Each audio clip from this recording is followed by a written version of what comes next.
The old Barrett .50 caliber lay forgotten in the corner of the Camp Blackstone Armory, its carbon fiber stock scarred by years of hard use. Most soldiers walked past without a second glance. Just another piece of aging equipment waiting for decommission. But when supply clerk Rachel Stone picked up that weapon and began cleaning its barrel with practiced precision, something shifted in the air. The way her fingers traced every groove, every scratch, wasn't the touch of someone who'd only read about these weapons in manuals. Then Colonel Martinez caught sight of something etched deep into the receiver, a symbol that made his blood run cold. It was the mark of the Phantom Division, an elite sniper unit that officially never existed. And only one member from that ghost team was never accounted for. The question wasn't who Rachel Stone claimed to be. The question was why she was hiding in plain sight. Before we continue, please hit the like button and let me know where you're watching from in the comments. The fluorescent lights in the armory hummed with that familiar electrical drone that had become the soundtrack to Rachel Stone's carefully constructed anonymity. For 4 years, she had perfected the art of invisibility within the bustling military installation at Camp Blackstone, Nevada. Her days followed the same predictable rhythm, cataloging weapons, updating maintenance logs, ensuring every piece of equipment met the exacting standards that kept soldiers breathing in the field. It was honest work, necessary work, and most importantly, it was work that kept her far from the kind of attention that could unravel everything she'd built since that night in the Korengal Valley when her world had exploded into chaos and betrayal. The afternoon sun filtered through narrow windows, casting long shadows across rows of stored weapons and equipment.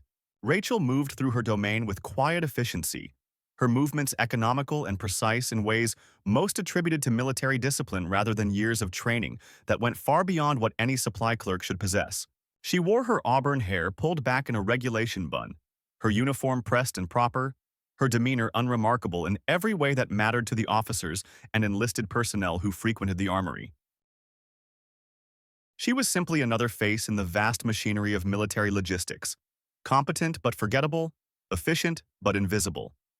But today was different, though she couldn't quite pinpoint why. There was something in the air, a tension that made the space between her shoulder blades itch with familiar warning signals. She'd learned long ago to trust those instincts, the same ones that had kept her alive through 22 months of operations that officially never happened in places that didn't exist on any map the public would ever see. The Barrett had been sitting in that corner for 3 weeks, tagged for decommission but somehow overlooked in the endless shuffle of paperwork and priorities. Rachel had noticed it immediately when it arrived, had felt that familiar pull she'd worked so hard to suppress. She'd managed to avoid it for 21 days, focusing on other tasks, other weapons, anything that wouldn't remind her of the life she'd left behind. But today, with the afternoon light hitting it just right and the armory unusually quiet, she found herself drawn to it like steel to a magnet. The rifle was a thing of beauty despite its age and wear. The Barrett M82A1 had been the backbone of military long-range precision for decades, and this particular specimen bore the marks of extensive use. The barrel showed signs of careful maintenance, the kind that spoke of someone who understood that a sniper's rifle wasn't just a tool, but an extension of their very soul. Rachel lifted it carefully, muscle memory taking over as she checked the chamber and engaged the safety with movements so fluid they seemed choreographed. She found a cleaning kit and set up at one of the maintenance benches, spreading out components with the same reverence a surgeon might show while preparing for a delicate operation. The familiar smell of CLP and cleaning solvent filled her nostrils, triggering a cascade of memories she'd spent 4 years trying to bury. But there was something therapeutic about the ritual, something that spoke to the part of her that had once been the best at what she did. Even if what she did wasn't supposed to exist. Talking to yourself again, Stone? The voice belonged to Sergeant Kevin Walsh, a decent enough guy who managed the armory's incoming shipments. He had the kind of easy smile that suggested he'd never seen the inside of a firefight, never watched teammates bleed out in hostile territory. Just keeping the equipment company, Rachel replied without looking up from her work. Beats listening to your war stories about the mess hall. Walsh chuckled. Fair enough. Though I gotta say, you've got away with these old girls. Half the stuff that comes through here looks like it's been through a blender, but you always manage to make it sing. Rachel continued working the action, feeling the smooth mechanical precision that had made the Barrett legendary among those who, knew such things. Each component received her full attention, cleaned and inspected with thoroughness that went far beyond standard maintenance protocols. This wasn't the work of someone following a manual. This was the work of someone who had trusted her life to weapons just like this one. As she worked, Rachel allowed herself to remember fragments of who she'd been before. The endless hours on the range, learning to read wind and weather and light. The progression from basic marksmanship to advanced techniques that pushed the boundaries of what was possible with a rifle and scope. The moment she'd been recruited into something that didn't have a name, only a purpose and a promise that she'd be making a difference in ways the world would never know about. The Phantom Division had been born in the shadows of the global war on terror, a unit that existed in the spaces between official acknowledgement and plausible deniability. They were the ghosts who eliminated problems before they became headlines, the invisible guardians who operated in gray zones where conventional forces couldn't or wouldn't go. Rachel had been the youngest member ever recruited, brought in at 23 after she'd set records that wouldn't be broken for another decade. For 3 years, she'd been part of something that felt like family, a tight-knit group of specialists who understood each other in ways that went beyond words. They'd operated on 4 continents, completed missions that existed only in files that would never be declassified, saved lives that would never know how close they'd come to ending. She'd been good at it, better than good. She'd been exceptional.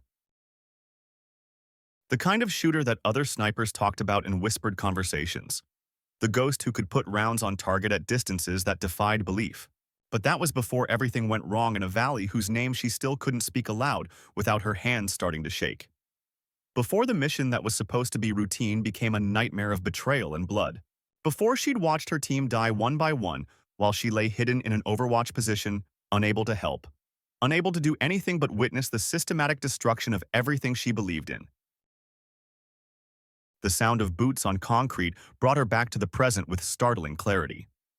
Rachel's hands never paused in their work, but every other sense went on high alert as she processed the approaching footsteps.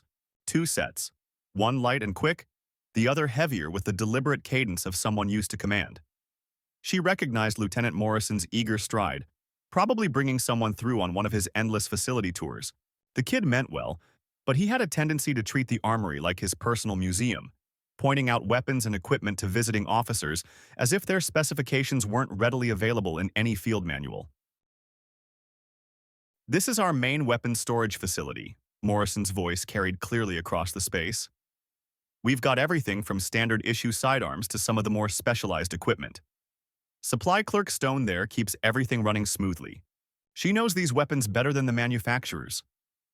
Rachel didn't look up from her work, but she felt the weight of attention settle on her like a physical thing. It was a sensation she'd grown familiar with over the years. That moment when someone's casual glance became something more focused, more analytical. She'd learned to recognize different types of attention, could usually categorize them within seconds. Administrative interest felt different from romantic curiosity, which felt different from professional evaluation, which felt completely different from the kind of scrutiny that meant someone was seeing more than they should. "Is that a Barrett?" The second voice was older, rougher, carrying the kind of authority that came from decades of service in places where authority meant the difference between mission success and body bags. "Yes, sir," Morrison replied with the enthusiasm of someone who'd finally found an audience for his weapons knowledge. Pretty old system, but still effective in the right hands. Clerk Stone was just giving it a routine cleaning before decommission. The footsteps moved closer, and Rachel felt that familiar tension building between her shoulder blades. She kept her movement steady and professional, running the cleaning rod through the barrel one more time before setting it aside and reaching for the receiver. The carbon fiber furniture was where the rifle's history really showed, scarred by years of field use and marked with wear patterns that spoke of countless hours in prone position, waiting for the perfect shot. "Mind if I take a look?" The older voice was directly behind her now, close enough that she could smell coffee and the lingering traces of cigar smoke that seemed to permeate the uniforms of senior officers who'd spent their careers in briefing rooms and command posts. Rachel finally looked up, meeting the eyes of a man who wore eagles on his collar and carried himself with the kind of confidence that suggested he'd earned those rank insignia through something more substantial than time and grade. Colonel Martinez was somewhere in his late 50s, with gray hair cut in a regulation fade and intelligent dark eyes that seemed to catalog everything they saw. There was something familiar about him, a nagging sense of recognition that she couldn't quite place. "Of course, sir," she said, her voice carrying the neutral politeness she'd perfected over 4 years of careful anonymity. She handed him the rifle, watching as his experienced hands automatically checked the chamber and engaged the safety. His movements had the fluid precision of someone who'd been handling weapons since before she was born. Colonel Martinez turned the rifle over in his hands, examining it with the kind of attention that went beyond casual interest. His fingers traced the contours of the receiver, feeling for subtle variations in texture and wear patterns that marked a weapon's history. Rachel watched his face carefully, looking for any sign that he was seeing more than just another aging sniper system. "This one's seen some action," he murmured, more to himself than to either of the junior personnel present. "The wear patterns are interesting. Most Barretts that come through normal channels show different stress points." Rachel felt her pulse quicken but kept her expression neutral. "It came in with a batch from overseas, sir. Afghanistan, I believe. Probably saw service with one of the line units." Colonel Martinez continued his examination, his fingers working their way along the receiver toward the stock. "The maintenance is exceptional. Whoever was carrying this weapon knew what they were doing." "Supply Clerk Stone is very thorough," Lieutenant Morrison chimed in, apparently oblivious to the undercurrents flowing through the conversation. "She's got a real talent for weapons maintenance. Some of the stuff that comes through here is pretty beat up, but she always manages to get it back to spec." The colonel nodded absently, his attention focused on something near the buttstock that had caught his eye. Rachel watched his face change, saw the moment when casual interest became something sharper and more dangerous. His thumb traced over a section of carbon fiber that looked unremarkable to untrained eyes, but she knew exactly what he'd found. The mark was small, barely larger than a thumbnail, etched deep into the composite with the kind of precision that required specialized tools and considerable skill. To most observers, it would look like battle damage or perhaps a manufacturing flaw. But to someone who knew what to look for, it was as clear as a signature. The insignia of the Phantom Division wasn't supposed to exist in any official capacity. It had been designed by the unit's first commander, a piece of artistic symbolism that captured their role as invisible guardians operating in the spaces between light and shadow. The design was elegant in its simplicity, a stylized eye surrounded by crosshairs, with small details that held meaning only for those who'd earned the right to understand them. The eye represented awareness, the ability to see threats before they materialized. The crosshairs spoke to precision, the surgical application of force in exactly the right place at exactly the right time. The surrounding elements told the story of a unit that existed everywhere and nowhere, always watching, always ready. Rachel had etched that mark into the stock of her personal Barrett during her second year with the unit, using a technique she'd learned from an old gunsmith who understood the importance of marking the tools of one's trade. Every member of the Phantom Division had carried the mark somewhere on their primary weapon, a silent bond that connected them across continents and through the isolation that came with their particular kind of service. Colonel Martinez's thumb continued to trace the outline of the mark, and Rachel saw the exact moment when recognition clicked into place. His eyes widened slightly, then narrowed as he processed what he was seeing. When he looked up at her, there was something completely different in his expression, a mixture of surprise and calculation, and something that might have been respect. "Where did you say this rifle came from?" His voice was carefully neutral, but Rachel could hear the tension underneath. "Overseas deployment, sir." The paperwork indicated Afghanistan, but you know how these things are sometimes. Records get mixed up during redeployment. She kept her tone professional and disinterested, the voice of someone who dealt with administrative details all day long and had learned not to get too attached to any particular piece of equipment. "Yes," Colonel Martinez said slowly. "Records do get mixed up sometimes, especially when it comes to certain types of specialized equipment." Lieutenant Morrison seemed to sense that something significant was happening, but clearly didn't understand what. He looked back and forth between the colonel and Rachel with the expression of someone who'd walked into the middle of a conversation conducted in a language he didn't speak. "Sir," Morrison ventured, "is there something specific you're looking for?" I can pull the complete inventory records if that would be helpful. That won't be necessary, Lieutenant. Colonel Martinez handed the rifle back to Rachel, but his eyes never left her face. I'm sure Clerkstone's records are perfectly adequate for our purposes. Rachel accepted the weapon and immediately began reassembling the components she'd cleaned. Her hands moved with automatic precision, muscle memory taking over while her mind raced through possibilities and contingencies. She'd known this moment would come eventually, had prepared for it in dozens of different scenarios. The question wasn't whether her carefully constructed identity would survive scrutiny. It was whether she could maintain the fiction long enough to extract herself safely.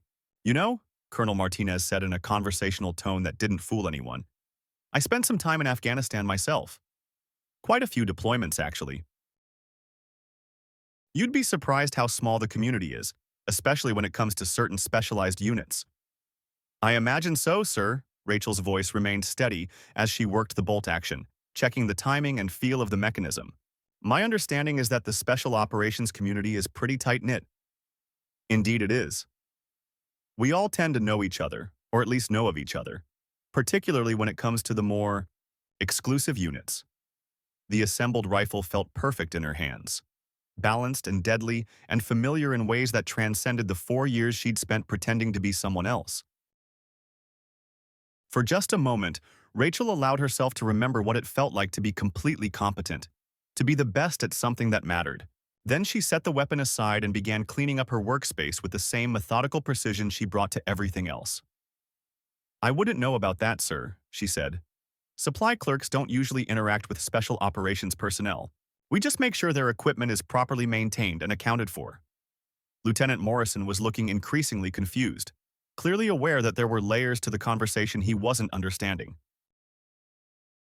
Sir, if there's something specific about this weapon system that concerns you, I can have it flagged for additional inspection. That won't be necessary, Colonel Martinez said, though his attention remained focused on Rachel. I'm sure everything is exactly as it should be. He paused, as if considering his next words carefully. Though I am curious about something, Clerkstone. Your personnel file indicates you completed basic training at Fort Benning. Did you have any specialized weapons training beyond standard qualifications? It was a carefully phrased question, the kind that seemed routine on the surface but carried implications that could unravel everything. Rachel finished wiping down her tools before answering, using the time to consider her response. Standard rifle and pistol qualifications, sir. Nothing beyond basic proficiency. She met his eyes directly, projecting the calm confidence of someone with nothing to hide. Though I've always been interested in weapon systems from a technical perspective, understanding how they work helps me maintain them properly. Technical perspective, Colonel Martinez repeated thoughtfully. That's interesting. The level of care you showed with that Barrett suggests considerably more than technical interest. I take pride in my work, sir. The cleaning kit was packed away now, every tool in its proper place. These weapons keep our soldiers alive. They deserve the best maintenance possible. Admirable sentiment. The colonel's tone suggested he was evaluating more than just her words. Tell me, have you ever had occasion to fire a Barrett system? For familiarization purposes, of course. The question hung in the air like smoke from a recently fired shot, and Rachel felt the weight of decisions settling on her shoulders. She could maintain the fiction, continue playing the role of competent but unremarkable supply clerk, or she could acknowledge what they both knew, that her relationship with weapons like the Barrett went far deeper than any training manual could account for. I've had the opportunity to familiarize myself with various weapon systems, sir, she said carefully. Understanding their capabilities helps me identify potential maintenance issues. It wasn't exactly a lie, but it wasn't exactly the truth either. She had fired the Barrett, had put thousands of rounds through weapons just like it, had pushed the system to its absolute limits and beyond. She'd made shots that existed only in classified after-action reports, had eliminated targets at distances that redefined what was possible with the platform. But that knowledge belonged to someone who didn't exist anymore. Someone who died in a valley in Afghanistan along with the rest of her team. Lieutenant Morrison cleared his throat uncomfortably. Sir, if you need detailed specifications on the Barrett system, I have technical manuals. That won't be necessary, Lieutenant. Colonel Martinez interrupted, his voice carrying the kind of authority that ended discussions immediately. I believe I have all the information I need. He looked at Rachel one more time, and she could see him making calculations behind those intelligent dark eyes. Carry on, Clerk Stone. And please continue to take such excellent care of our equipment. Yes, sir, she replied, coming to attention as protocol demanded. The gesture felt automatic after 4 years of practice, but she was acutely aware of how her body moved, how her posture probably revealed more about her background than any words could have. The two officers moved away, their footsteps echoing across the armory as they continued their tour. But Rachel could feel the weight of Colonel Martinez's attention like a physical presence, could sense him processing what he'd observed and matching it against whatever information he had access to. She'd blown her cover, not completely, but enough to put herself on someone's radar. And that was a problem that would require careful handling. She returned to her work with mechanical precision, cataloging incoming equipment and updating maintenance schedules as if nothing had happened. But her mind was racing through scenarios and contingencies, evaluating options and calculating probabilities. 4 years of careful construction could unravel very quickly once the right people started asking the right questions. The afternoon wore on with agonizing normalcy. Soldiers came and went, checking out equipment and returning items to inventory. Rachel processed each transaction with professional efficiency, but part of her attention remained focused on listening for footsteps that might indicate Colonel Martinez's return. She'd learned long ago that the waiting was often worse than the confrontation. That uncertainty had a way of eating at operational security like acid on metal. At 1700 hours, she began her end-of-day procedures with the same methodical approach she brought to everything else. Equipment secured, logs updated, facility locked down according to regulation. But as she prepared to leave, Rachel found herself drawn back to the corner where the Barrett had been stored. The weapon was gone now, transferred to the decommission list as planned. But she could still feel its presence like a ghost of her former life. The walk back to her quarters took her past the main administrative building, where lights burned in windows that suggested senior officers were working late.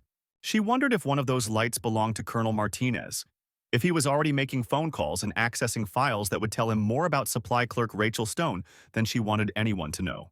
Her false identity was solid, had been constructed by people who understood the importance of deep cover and plausible backgrounds.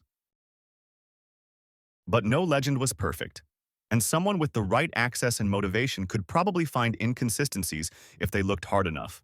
Her quarters were spartanly furnished, reflecting the preferences of someone who'd learned to travel light and leave quickly when circumstances required.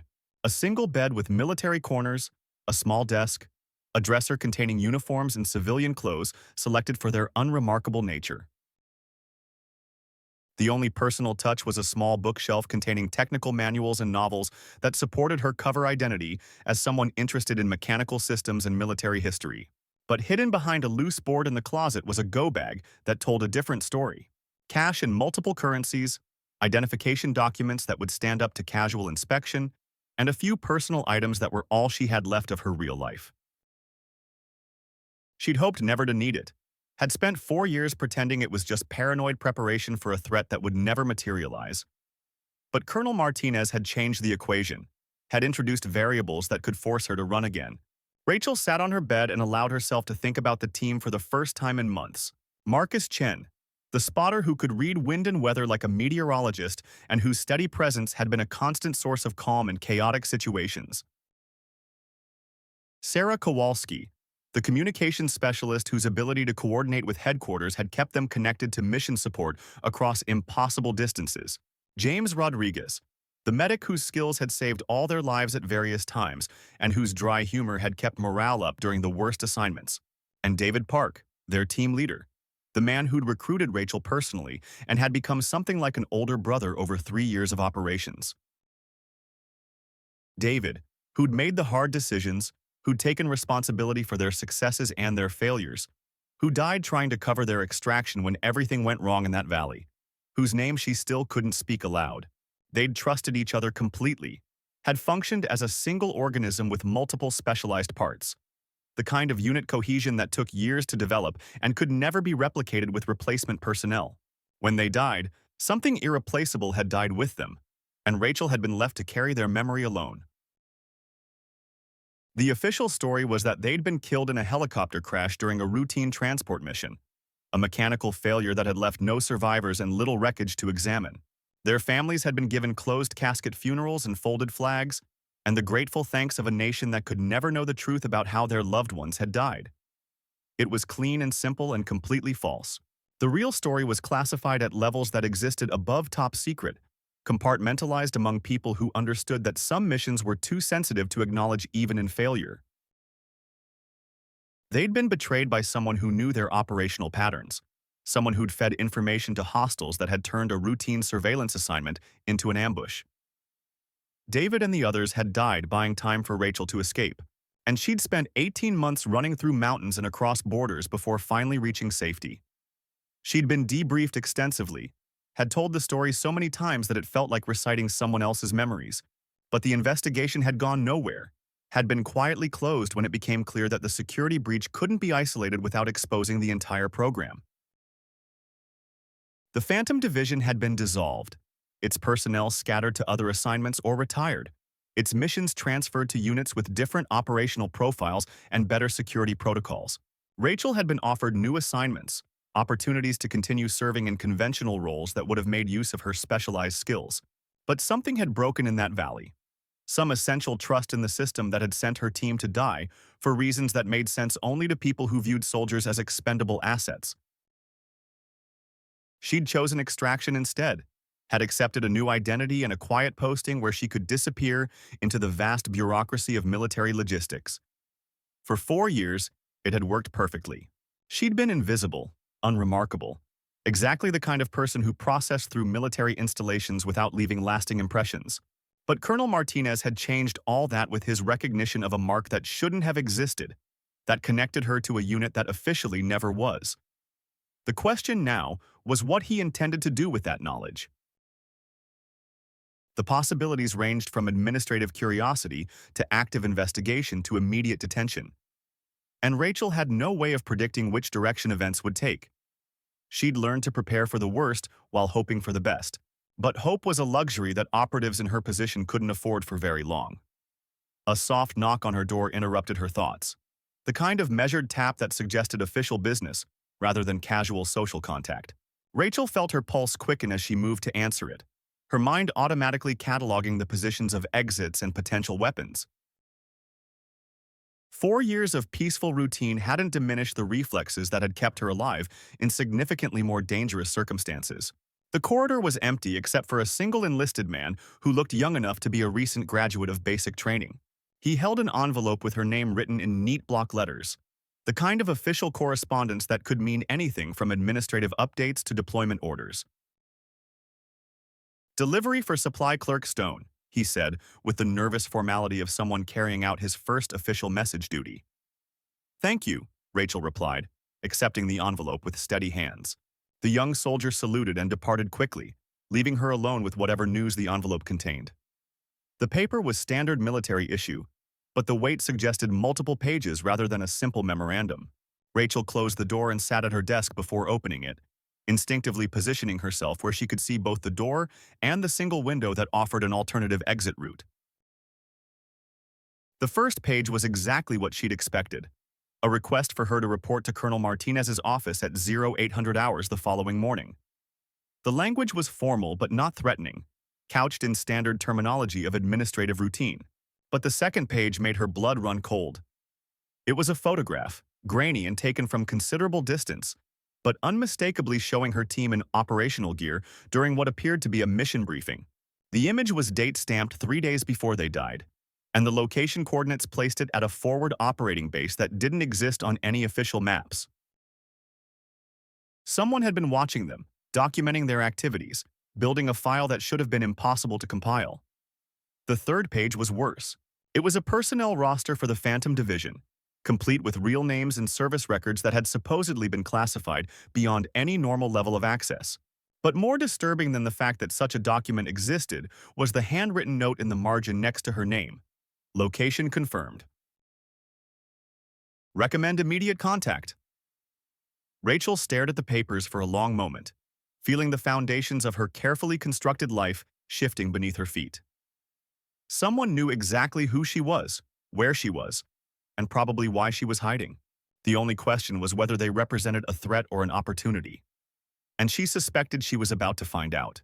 She moved quickly to her closet and retrieved the go bag, checking its contents against a mental inventory that hadn't changed in 4 years. Everything was there: money, documents, basic survival gear, and the few personal items she couldn't bear to leave behind. The bag represented freedom and exile in equal measure, the ability to disappear again at the cost of abandoning another carefully constructed identity. But running meant more than just leaving Camp Blackstone. It meant acknowledging that she would never be truly safe, that the secrets she carried would make her a target for the rest of her life.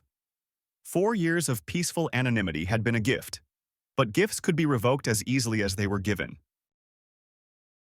The smart play was to run immediately, to slip away in the darkness and begin the long process of building yet another identity in yet another location. But something held her back, a combination of curiosity and stubborn pride that had always been her greatest weakness. Colonel Martinez had recognized the mark on the rifle, had known exactly what it meant, but he'd also chosen to communicate through official channels rather than simply having her detained. That suggested someone who understood the complexities of her situation, who might be offering something other than interrogation and imprisonment. Rachel spent the night preparing for multiple contingencies. She memorized potential extraction routes and emergency contact procedures. She reviewed her cover story and identified the weak points that a determined investigator might exploit. But most importantly, she tried to prepare herself mentally for the possibility that her 4 years of exile might be ending, one way or another. The morning came too soon and too slowly, dawnlight filtering through her window to reveal a day that looked exactly like every other day she'd spent at Camp Blackstone. But appearances were deceiving, and Rachel knew that nothing would ever be quite the same again. She dressed in her standard duty uniform, projecting the image of competent routine while her mind raced through scenarios and possibilities. Colonel Martinez's office was located in the main administrative building, a sterile environment of government furniture and regulation decorations that spoke to decades of military efficiency. His secretary, a middle-aged staff sergeant with the kind of professional demeanor that suggested he'd been screening visitors for most of his career, directed her to a chair and indicated that the colonel would see her shortly. The wait stretched longer than necessary, a psychological tactic that Rachel recognized from her own training in interrogation resistance. She used the time to study her surroundings, noting the locations of exits and weapons and communication equipment. The office environment suggested standard administrative functions rather than intelligence operations, but appearances could be as misleading in military settings as anywhere else. "The colonel will see you now," the staff sergeant announced, gesturing toward a door marked with Martinez's name and rank. Rachel stood and moved forward with the measured pace of someone reporting for routine business, but her senses were hyper-alert for any sign that this was something other than it appeared. Colonel Martinez was seated behind a desk that looked like it had been issued sometime during the Cold War, its metal surface covered with the organized chaos of someone who dealt with multiple priorities simultaneously. He looked up as she entered, his expression unreadable but not actively hostile. That was something, at least. "Close the door behind you, please," he said, and Rachel complied while noting that he hadn't directed her to sit. Sometimes the smallest details revealed the most about what someone was really thinking. "You received my message," Martinez continued, gesturing toward a chair positioned directly across from his desk. "I trust you found it." Informative. "Yes, sir," Rachel replied, settling into the offered seat with movements that projected calm professionalism, "though I'm not entirely certain what you're looking for from me." Colonel Martinez leaned back in his chair, studying her with the kind of attention that suggested he was evaluating more than just her words. "What I'm looking for, Clerk Stone, is honesty. The kind that cuts through 4 years of carefully constructed fiction and gets to the truth about who you really are." The directness of his approach was both refreshing and terrifying. No more verbal sparring, no more pretending they were discussing routine administrative matters. Just straightforward acknowledgement that her cover was blown, and they both knew it. "I'm not sure what you mean, sir," she said, maintaining the fiction one last time. "I'm exactly who my personnel file says I am." "Your personnel file," Martinez repeated, reaching into his desk drawer and withdrawing a thick folder. Says that you're Rachel Marie Stone, born in Phoenix, Arizona, graduated from basic training with unremarkable scores, and assigned to supply duties based on your aptitude for detail-oriented work. He opened the folder and flipped through several pages. It's a very complete file, professionally constructed and absolutely false in every meaningful detail. Rachel felt her pulse quicken, but kept her expression neutral. Sir, I think there's been some kind of mistake. I can provide additional documentation if there are questions about my background. The only mistake, Colonel Martinez said quietly, was thinking you could hide forever. He turned the folder around and slid it across the desk toward her. Take a look at what I actually know about you.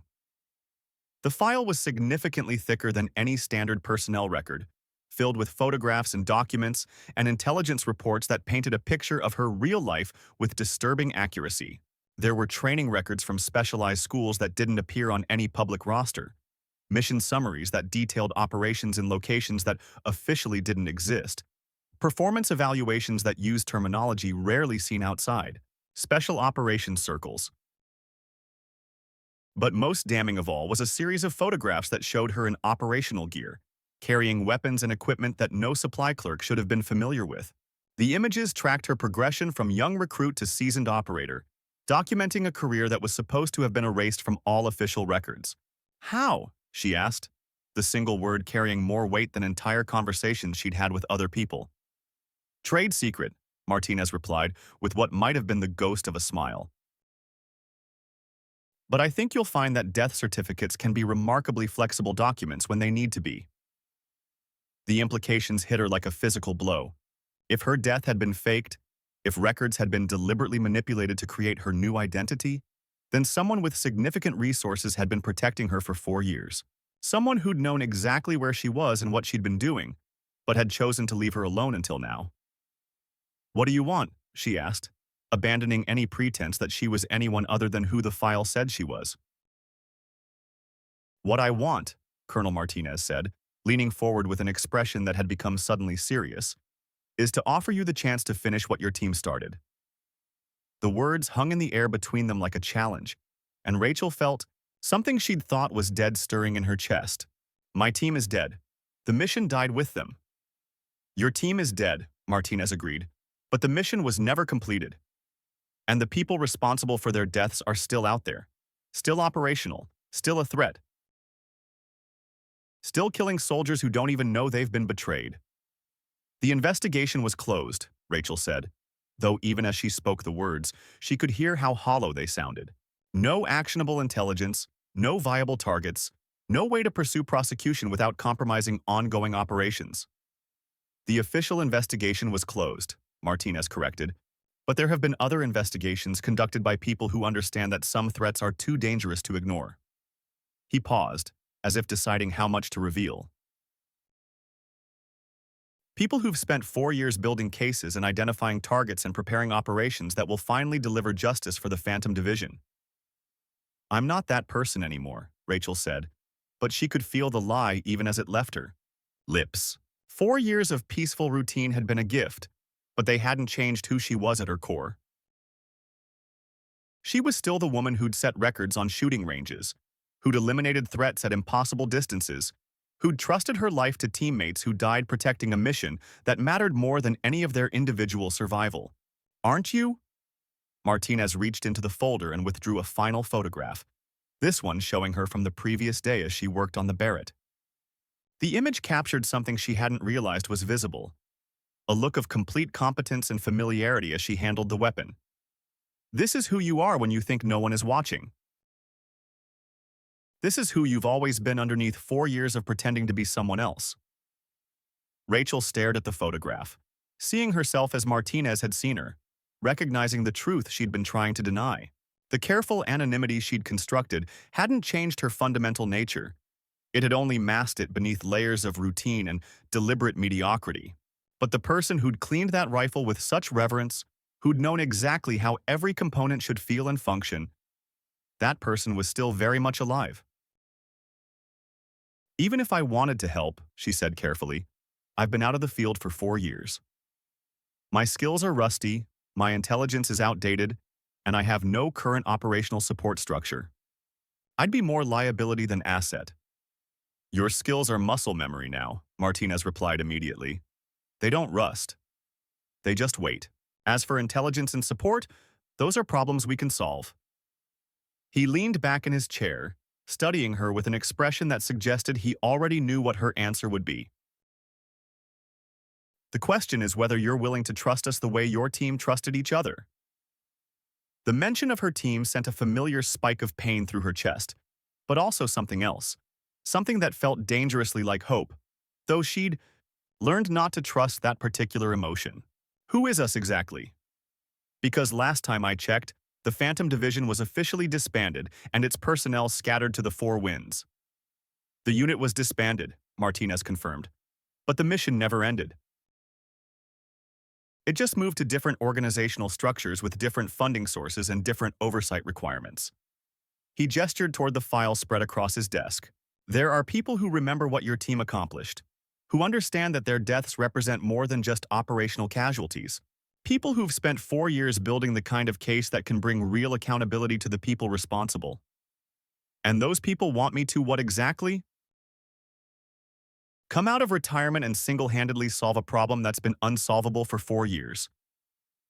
Rachel kept her voice level, but she could feel something shifting inside her, like machinery that had been dormant finally beginning to turn. Those people want you to do what you've always done best, Martinez replied. Eliminate threats that can't be addressed through conventional means. But this time, instead of working alone behind enemy lines, you'll have full support and authorization to pursue targets wherever they lead. The offer was everything she'd dreamed about during the darkest moments of her exile. The chance to finally strike back at the people who'd destroyed her team and then hidden behind bureaucratic protection and classified programs. But 4 years of careful reflection had taught her to be suspicious of offers that seemed too good to be true. What's the catch? She asked. Because there's always a catch with operations like this. The catch, Martinez said, with the kind of honesty that was either completely genuine or expertly calculated, is that some of the people responsible for your team's death are still in positions of significant authority within our own government. Pursuing them will require operating in gray zones that make your previous missions look straightforward by comparison. Rachel felt her pulse quicken as the implications sank in. Betrayal that originated from within meant more than just enemy action. It meant systematic corruption of the kind that could reach anywhere and compromise anyone. The thought of going up against that kind of institutional power was both terrifying and strangely appealing. You're talking about a counterintelligence operation, she said. Domestic targets with federal protection and unlimited resources. That's not just dangerous. It's potentially treasonous, depending on who decides what constitutes legitimate authority. It's justice, Martinez corrected, his voice carrying the kind of conviction that suggested personal investment beyond professional duty. And sometimes justice requires accepting risks that comfortable people wouldn't understand. Why me? Rachel asked, though she suspected she already knew the answer. There are other operators with similar skill sets, people who haven't spent 4 years out of the field living as supply clerks. Because you were there, Martinez replied simply. You saw your team die. You know how the betrayal happened, and you understand the cost of letting it go unpunished. He paused, his expression becoming something that might have been sympathetic. And because you're the only survivor who doesn't appear in any official records. As far as the people we're hunting know, you died with the rest of your team. The tactical advantage was obvious and compelling.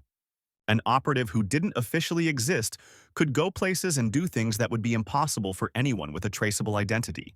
But it also meant that if something went wrong, if the operation was compromised or betrayed, she would have no official protection and no governmental acknowledgement of her service. I need guarantees, she said, though even as she spoke the words, she knew how hollow they sounded in the context of covert operations. Support structure, extraction procedures, rules of engagement that don't leave me hanging out to dry if things go sideways. You'll have everything you need, Martinez assured her. Personnel, equipment, intelligence, and most importantly, authority to pursue targets wherever the evidence leads. He reached into his desk drawer again and withdrew a single sheet of paper covered in dense legal text. This is a special action authorization signed by people whose names would surprise you and whose authority extends considerably beyond normal operational parameters. Rachel scanned the document, recognizing the legal framework that would provide cover for actions that might otherwise be considered criminal. It was the kind of protection that came with significant political risk for the people providing it, which suggested that someone very highly placed wanted this mission to succeed. "How long?" she asked, surprising herself by not immediately rejecting the offer outright. "As long as it takes," Martinez replied. "This isn't a timeline imposed by people who don't understand the complexities involved. This is a blank check for justice, with success measured by results rather than adherence to bureaucratic schedules." The office fell silent as Rachel considered everything she'd heard, weighing the risks against the potential for finally achieving something that had seemed impossible for 4 years. The chance to strike back, to make the people who'd killed her team pay for their betrayal, was intoxicating in ways that worried her. Revenge was a dangerous motivation for any operative, but it was also sometimes the only motivation strong enough to sustain someone through the kind of mission Martinez was describing. "I need to see the intelligence package," she said finally.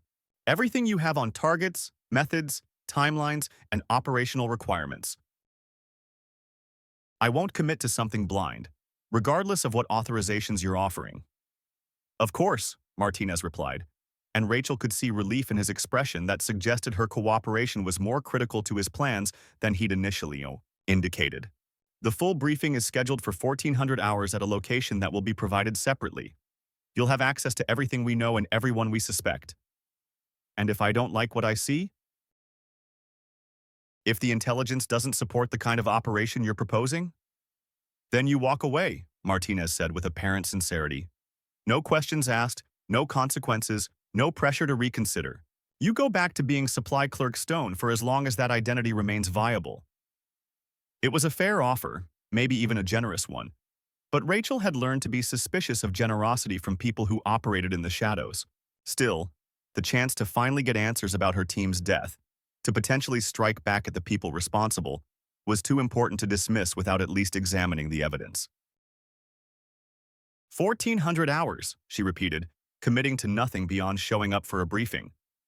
But even as she spoke the words, she could feel something fundamental shifting in her perspective. The careful anonymity she'd maintained for 4 years was cracking, allowing glimpses of the person she'd been before exile, and routine had dulled her edges. "There's one more thing," Martinez said as she stood to leave. "The people you'll be working with? Some of them might be familiar. This mission has attracted personnel who understand what it means to lose teammates to betrayal." The implications sent a chill through her that had nothing to do with the air conditioning in his office. If other survivors from similar units were involved, if this was more than just her personal quest for justice, then the scope of whatever was planned was considerably larger than anything Martinez had explicitly described. "Should I know any of them?" she asked. "You'll find out this afternoon," Martinez replied with an expression that might have been sympathetic. "But I think you'll discover that you're not as alone as you've believed for the past 4 years." Rachel left the office with more questions than answers, but also with something she hadn't felt since that night in the Korangal Valley, when her world had exploded into betrayal and blood. Purpose. The kind of mission-focused clarity that had defined her identity before she'd been forced to become someone else entirely. The walk back to the armory gave her time to think, to process everything Martinez had revealed and everything he'd left unsaid. The careful construction of her exile, the deliberate preservation of her skills through work that kept her connected to weapons and equipment, even the placement of that specific barret where she would be certain to encounter it, all of it suggested planning that went far beyond the kind of coincidence that intelligence professionals were trained to distrust. She had been manipulated. That much was obvious, but the manipulation had been subtle and patient, designed to preserve rather than exploit her capabilities. Someone had spent 4 years keeping her safe and ready, waiting for the right moment to reactivate an asset who could go places and do things that official operators couldn't accomplish. The armory felt different now, less like a refuge and more like a staging area for something that hadn't yet been defined. Rachel moved through her routine duties with mechanical precision, But her mind was already shifting into operational mode, cataloging resources and evaluating capabilities she hadn't used in 4 years. At 1300 hours, she signed out for personal business and drove her unremarkable sedan toward coordinates Martinez had provided. The route took her into the Nevada desert, following roads that became progressively more isolated as they climbed into terrain that was beautiful but tactically challenging for anyone who might need to leave quickly. The address turned out to be a ranch house that looked like it had been designed for wealthy retirees seeking desert solitude. But the vehicles parked outside suggested a different kind of gathering. Government sedans and rental cars that looked like they'd been selected for anonymity rather than comfort or style. Rachel parked at the edge of the property and spent several minutes observing the site before approaching. Two people emerged from the house as she sat in her car, both moving with the kind of casual alertness that marked them as professionals despite their civilian clothing. They didn't approach her vehicle, but their positioning suggested they were providing security for whatever was happening inside. The ranch house's interior was modern but sparse, decorated with the kind of generic southwestern artwork that came with rental properties. But the people gathered in the main room looked anything but generic. Despite their efforts to appear like ordinary citizens on a recreational outing, Rachel recognized the signs immediately. The way they held themselves, the habitual positioning that kept exits and approaches under observation, the subtle tension that came from being armed and alert in an environment where threats could materialize from any direction. Colonel Martinez was there, looking more relaxed in civilian clothes but still carrying himself with unmistakable military bearing.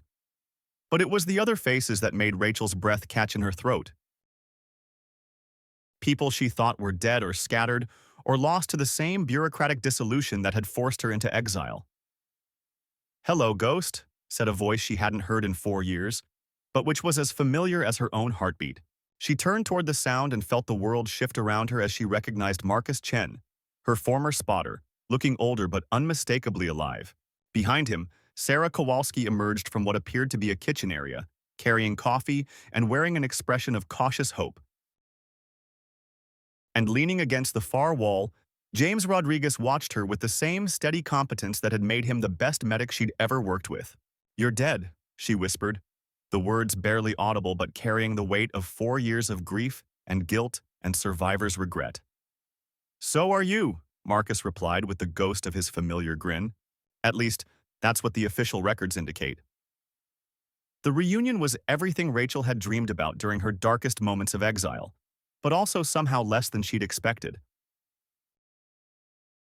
4 years of believing she was the only survivor had created a kind of protective psychological scar tissue that didn't easily accommodate the reality of seeing her teammates alive and functional. The joy was there, but it was complicated by anger at being deceived and confusion about why the deception had been necessary. "Why?" she asked, directing the question at Martinez but including everyone in the room. "Why let me think I was alone? Why 4 years of exile and false identities when you were all out there, alive and operational?"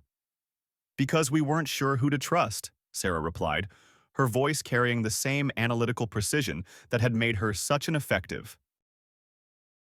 communications specialist. "The betrayal that killed our mission came from inside our own command structure. We couldn't risk exposing survivors until we were certain about who was compromised and who was clean." 4 years, Rachel repeated, feeling the weight of wasted time and unnecessary isolation settling on her shoulders like a physical burden. 4 years of thinking I was the only one left, the only one who remembered what really happened. 4 years of staying alive while we built cases and identified targets, James interjected with characteristic directness. 4 years of investigation and preparation that's finally ready to produce results. The explanation made tactical sense, but it didn't ease the emotional impact of discovering that her exile had been both real and unnecessary. She'd been protected by isolation but also punished by it, cut off from the people who might have understood what she'd experienced and helped her process the trauma that came with losing everything she'd believed in. "Show me," she said, settling into one of the ranch house's leather chairs and focusing on the mission rather than the personal complications it represented. "Show me what 4 years of investigation has produced and what you think I can contribute that you haven't already accomplished." Martinez opened a briefcase that had been sitting on the house's dining table, withdrawing files and photographs and Documents that represented more comprehensive intelligence than Rachel had seen since her active duty days. The scope was staggering, reaching into multiple government agencies and private corporations, tracking money and communications and personnel movements across continents and through years of careful development. The short version, Martinez began, is that your team was betrayed by someone who was selling operational intelligence to hostile groups for significant financial compensation. But the betrayal wasn't isolated to your mission. It was part of a systematic compromise that's been responsible for casualties across multiple special operations units over the past 7 years. The photographs showed faces Rachel recognized from intelligence briefings. High-ranking officials and defense contractors and political appointees who held positions that gave them access to the most sensitive operational information. But more disturbing were the financial records that showed patterns of payment and communication that suggested coordination at levels that could compromise national security on a massive scale. "How many teams?" she asked, though she wasn't certain she wanted to know the answer. 19 confirmed, Sarah replied, consulting notes that looked like they represented months of painstaking research.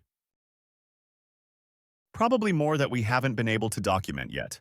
The pattern is consistent. Missions are compromised through intelligence leaks, personnel are killed or captured, and investigations are terminated before they can identify the source of the breach. The scale was breathtaking and terrifying, suggesting corruption that reached into the highest levels of government and military command. The kind of systematic betrayal that could undermine not just individual missions, but the entire framework of national security that protected millions of civilians who would never know how close they'd come to catastrophic compromise.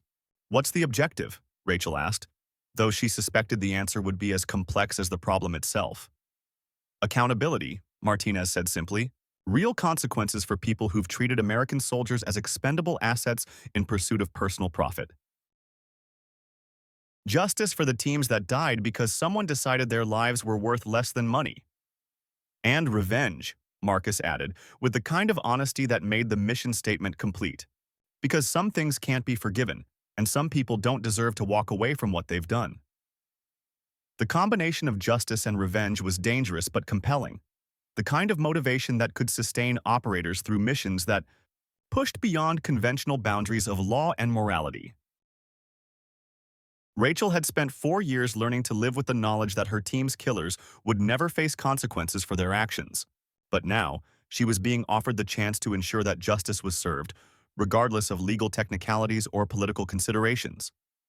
"What's my role?" she asked, committing to the mission before she'd consciously decided to accept it.